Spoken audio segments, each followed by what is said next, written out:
स्वागत है आपका आशीष की स्कूल यूट्यूब प्लेटफॉर्म पर।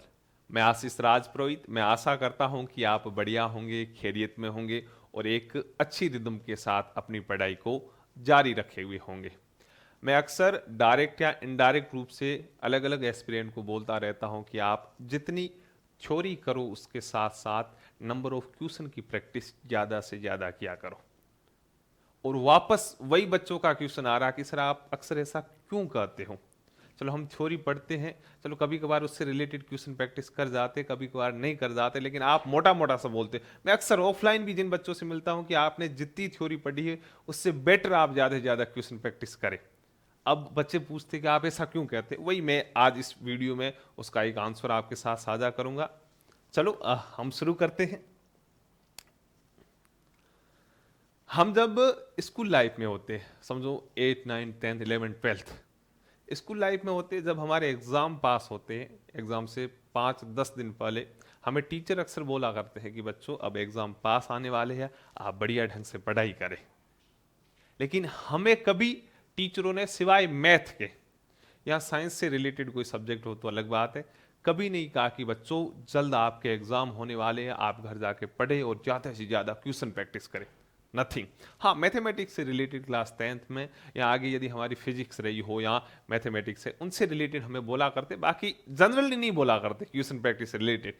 लेकिन हम स्कूल लाइफ छोड़ के जैसे कोचिंग लाइफ में इंटायर कर जाते हैं, एक एस्पिरेंट की लाइफ के समान हम उस जीवन में आ जाते हैं, तो हमें अक्सर हमारे कोचिंग की टीचर्स या हमारे जो सीनियर भाई बंधु हैं वो हमें कहते हैं कि भाई अच्छी क्वेश्चन प्रैक्टिस कर लेना। ऐसा क्यों कहते हैं? उसके मोटे मोटे से 2-3 कारण हैं जो मैंने मेरे जीवन में, मैंने मेरी एस्पिरेंट लाइफ में देखे, मैं आपके साथ साझा करूंगा। पहली चीज है कि स्कूल लाइफ में 2 या 3% का डिफरेंस कुछ नहीं होता था। यदि किसी के 80% बने और उसके दोस्त के 78% बने तो हम लगभग बराबर समझते। यदि किसी के 77 या 76 बने हुए परसेंट और हम उससे बोलते हैं भाई कितने बने, वो बोलते हैं मेरे 80 बन गए, मतलब इक्वली समझते। लेकिन कंपटीशन एग्जाम फील्ड में ऐसा नहीं। एक एक पर्सन के अंतर में रैंकों का डिफरेंस 100 से 150 आ जाता है। 4-4, 5-5 नंबर के डिफरेंस में होम डिस्ट्रिक्ट से एस्पिरेंट अपनी आप ज्वाइनिंग में 200-300 किलोमीटर दूर चला जाता है। मैं इसका एक मोटा मोटा सा एग्जांपल मेरा खुद का है। मेरे एक मित्र हैं जो मेरे साथ ही लगे लेब असिस्टेंट, और बढ़िया वो मेहनत कर गए आगे, और हाल ही में उनका सिलेक्शन हुआ है फर्स्ट ग्रेड बायोलॉजी में। जो प्रोविजनल लिस्ट आई उसमें उनका सिलेक्शन हुआ। उनका हम जब हम लेबर असिस्टेंट की कोचिंग में जब साथ तैयारी करते तो हमारे एक प्रतिस्पर्धा भी होती थी, क्योंकि फर्स्ट सेकंड फर्स्ट रैंक के बिहार पर हमारा कंपटीशन था। लेकिन एक अच्छा दोस्त था और अभी भी है। हम लेबर असिस्टेंट का एग्जाम दे के आए, मेरे उससे तकरीबन 4.5 या 5 नंबर ज्यादा है। 4.5 या 5 नंबर की बिहार पर मैं मेरे घर के पास लग गया, मुझे मेरा होम डिस्ट्रिक्ट मिल गया। वो अपने होम डिस्ट्रिक्ट से, मेरे डिस्ट्रिक्ट से वो आता है, वो तकरीबन 250 किलोमीटर दूर चला गया, सिर्फ 5 नंबर। और उसे पता था कि यार वो 5 नंबर की जगह 10 नंबर भी बढ़िया कर सकता, लेकिन एग्जाम में कर नहीं पाया। यानी 5 नंबर के अंतर या अंतराल की बिहार पर उसका होम डिस्ट्रिक्ट चेंज हो गया, वो बहुत दूर चला गया। यानी 5 नंबर रैंक का एक बहुत बड़ा अंतर पैदा कर दिया। इस अंतर को कम करना या सिलेक्शन जोन में कैसे भी करके एंटायर करना, उसका एक सबसे बढ़िया कारण है कि आप बढ़िया से बढ़िया क्वेश्चन प्रैक्टिस करो। और क्वेश्चन प्रैक्टिस ये चीजें सरल कैसे करती, वो चीजें मैं साझा कर रहा हूं। देखो, पहली चीज, आप यदि वर्तमान में क्वेश्चन प्रैक्टिस कर रहे हो, अपनी कोचिंग से टेस्ट दे के आ रहे हो, वापस आप अपने रूम पे आते हो, आपको लगता है कि आपने 100 में से 70 क्वेश्चन अटेम्प्ट किए, इन 70 में से आपके 55 सही हो गए। फिर वापस आके आप देखते हो यार 70 में से मेरे लगभग 60 से 62 सही होने थे, मैं 5 से 7 क्वेश्चन तो ऐसे ही गलत करके आ गया। और ये ऐसे ही गलत करके आना, इसे हम बोलते हैं सिली मिस्टेक। हाँ या ना? ऐसे ही, मतलब जब एग्जाम हॉल से बाहर आते हैं तो लगता है कि चलो अपना सब कुछ बढ़िया बैठा, घर आके की मिलाते कि यार 5-6 क्वेश्चन में ऐसे ही गलत करके आ गया यार, आ रहे थे। हम कभी कभार क्या कैलकुलेशन में 2 × 3 को हम 5 करके आ जाते, हालांकि 2 × 3 क्या होता है, 6 होता है। वो हड़बड़ाहट होती है, वो 3 घंटे का जो प्रेशर होता है हमारे माइंड के ऊपर, उस बिया पर हम छोटी छोटी सी गलतियां करके आते हैं और एक अच्छा आउटपुट आना चाहिए वो आ नहीं पाता। इन सिली मिस्टेक को भुनाने के लिए या इन सिली मिस्टेक से बाहर निकलने के लिए सबसे बढ़िया पैंतरा है वो है क्वेश्चन प्रैक्टिस करना। क्वेश्चन प्रैक्टिस ज्यादा से ज्यादा करना।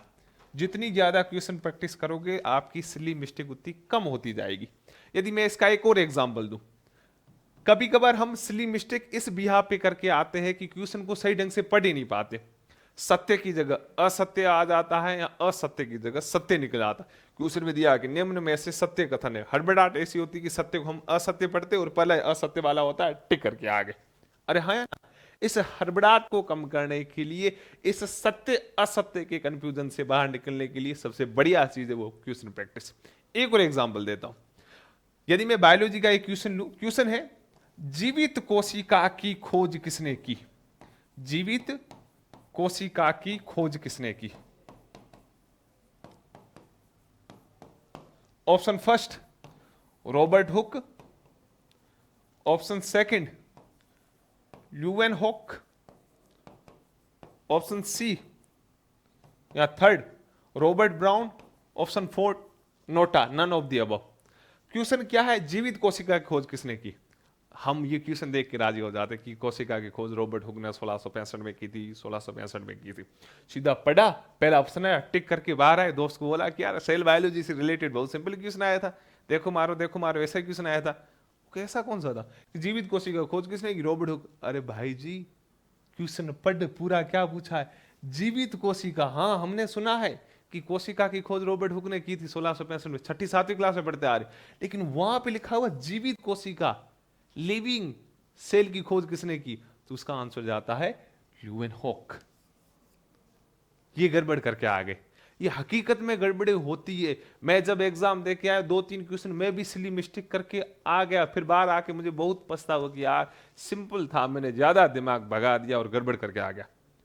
इन गड़बड़ों से दूर निकलने का सबसे बढ़िया चीज है ज्यादा से ज्यादा क्वेश्चन। मैं अभी भी कह रहा हूं, प्रैक्टिस हमेशा व्यक्ति विशेष को परफेक्ट बनाती है। और आपके अंदर यदि परफेक्शन लाना है, क्योंकि हम डरते हैं, बता, यदि आपकी मैथमेटिक्स है, रीजनिंग है या फिजिक्स है या फिजिकल केमिस्ट्री रिलेटेड क्वेश्चन है, तो हम थ्योरी तो पढ़ लेते हैं ऊपरी, बढ़िया ऐसे होता है, ये फॉर्मूला होता है, वो होता।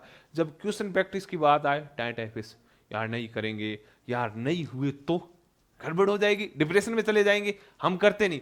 भाई जी अब तेरी गड़बड़ होगी, अब तेरे से बढ़िया नहीं होगा, तो मैंने एग्जाम में तू क्या बढ़िया करके आया जाए? सीधी बात है, कहावत है कि रोता हुआ जाए आगे मुड़ा हमाच रहा है। मतलब अब भी आप रो रहे हो कि यार अब मेरे से नहीं होंगे, क्या होंगे? मैं सबसे बढ़िया एक आइडिया बताता हूं। यदि आप मैथमेटिक्स, यदि आप गणित या रीजनिंग, या मैं बात करूं फिजिक्स की, यदि मैं बात करूं फिजिक्स की, ये सब्जेक्ट्स ऐसे जो कैलकुलेशन से रिलेटेड, यानी ये रीजनिंग है या फिजिक्स, ये सब मैथ से रिलेटेड है और मैथ से अधिकांश बच्चों को डर लगता है। आप एक पैंतरा बिठा दो, आप यदि रेगुलर पढ़ रहे हो और आपको लगता है कि मैं रात को 12 बजे सोता हूं या सोती हूं, 12 बजे टारगेट बना दो कि दिन में मुझे 2 घंटे इनकी प्रैक्टिस करनी, क्वेश्चन प्रैक्टिस, भले गणित है, भले रीजनिंग है, भले फिजिक्स है। अब आप क्या करो, रात को 12 बजे सोते हो, 10 बजे तक थोड़ी बहुत बॉडी अपनी थक जाती है कि यार दिन में 7-8 घंटे पढ़ लिए, अब थोड़ा थकावट जैसा लग रहा है, आप क्वेश्चन प्रैक्टिस करना शुरू करो। बढ़िया टॉपिक आपने गणित का एक बढ़िया तैयार कर लिया, अब टारगेट बनाओ कि मैं 11 से 12 या 10 से 12 2 घंटे में गणित के क्वेश्चन करूंगा, कोशिश करूंगा 2 घंटे में 50 से 55 कर जाऊं। आप करना शुरू करो, पहला क्वेश्चन कर दिया, हो रहा, दूसरा हो रहा, तीसरा हो रहा, चौथा हो रहा, अपने आप में अंदर से एनर्जी आएगी, यार मैं तो कर रहा हूं, क्वेश्चन हो रहे मेरे से। सबसे बढ़िया, जैसे एनर्जी बढ़िया अंदर से प्रोड्यूस होगी, आप बढ़िया बढ़िया करते जाओगे। ये तो एक मोटा मोटा सा। सर इसका उल्टा हो तो, हमसे ना हो तो, भाई जी आप कोशिश करो, गणित का पहला क्वेश्चन हो रहा है, दूसरा नहीं हो रहा, तीसरा नहीं हो रहा, चौथा नहीं हो रहा, अब वैसे थके हुए हो तुम, अरे हाँ या ना, परेशान थे कि 7-8 घंटे पढ़ लिया, अब क्या यार थकावट आ रही, आपने टारगेट बनाया, नहीं हो रहा है, लेकिन कोशिश कर रहे थे, पहला हो गया, बाकी नहीं हो रही, क्या करे? गूदड़े ओढ़ के सो जाओ, और क्या, टेंशन का तो है नहीं। फिर कल से ट्राई करना, चलो मैं वापस थ्योरी देखूंगा और वापस ट्राई करूंगा। आप दूसरी बार वापस ट्राई करना, देखना आपसे जो 2 या 3 या 4 क्वेश्चन नहीं होंगे हुए थे, ये भी धीरे धीरे होना शुरू हो जाएंगे। ये चीजें मैंने देखी है। छोड़ना तो है कि नहीं भाई, बंक मारना है नहीं कि भाई मैं मैथमेटिक्स छोड़ दूंगा, मैं फिजिक्स छोड़ दूंगा, मैं वो छोड़ दूंगा, छोड़ना तो है नहीं। और डरना नहीं, आप कोशिश करो, एक बार कूदो तो सही, हम कोशिश ही नहीं करते। मतलब इन चीजों को बेटर बनाने के लिए क्वेश्चन प्रैक्टिस जरूरी है। और एक चीज, मैथमेटिक्स में ऐसी चीजें होती है, क्वेश्चन ऐसे होते हैं, सिंपली अपन देखें नहीं, ऑन एन एवरेज आए तो क्वेश्चन, अब आपको पता है कि हर कॉम्पिटिशन एग्जाम में एक क्वेश्चन को सोल्व करने के लिए हमें तकरीबन 1 से 1.5 मिनट मिलता है। लेकिन मैथमेटिक्स से टफली क्वेश्चन होते हैं जिनको करने हम 4 से 5 मिनट लगा लेते। कितने लगा लेते? 4 से 5 मिनट लगा लेते। इन्हें 4 से 5 मिनट समय को कम करने के लिए ज्यादा से ज्यादा क्वेश्चन प्रैक्टिस हम ज्यादा से ज्यादा करेंगे। ऐसी ऐसी कैलकुलेशन आएगी तो हम देख के सीधा सोल्व कर जाएंगे, चलो इसका ये ऐसे इतना आ रहा है, इसका ये ऑप्शन मैच करने की कोशिश करेंगे, ये पास पास ऑप्शन है तो ये हो नहीं सकते, ये वाला लगभग इस के पास लग रहा है, ये हो सकता है। प्रैक्टिस वाकई हमें परफेक्ट बनाती है। आप जरूर जरूर जरूर क्वेश्चन प्रैक्टिस करें। और मैं कह रहा हूं, मुझे सुनने वाले अधिकांश पिछले एग्जाम में यदि सेलेक्ट नहीं हो पाए, उसका भी मोटा मोटा सा कारण होगा कि सर हम क्वेश्चन प्रैक्टिस ही नहीं कर पाए। भले आप राजस्थान जीके पढ़ो, भले आप साइंस से रिलेटेड पढ़ो, आप जरूर जरूर क्वेश्चन प्रैक्टिस करो। जीके से रिलेटेड बढ़िया होता है। यदि हम राजस्थान, मैं कह रहा हूं मैं जियोग्राफी पढ़ रहा हूं, कुछ ऐसे बच्चे जो पहली बार पढ़ रहे जियोग्राफी, पढ़ तो ली, उनको पता ही नहीं क्वेश्चन कहां से आएंगे। आपने टॉपिक पूरा पढ़ लिया, अब आप उस टॉपिक से रिलेटेड नंबर ऑफ क्वेश्चन के ऊपर आओ। आपको उस समय रियलाइज होगा कि यार मैं तो ये सोच के बैठा था कि यहां से क्वेश्चन बनेगा नहीं, लेकिन क्वेश्चन बना और पिछले एग्जाम में पूछा है।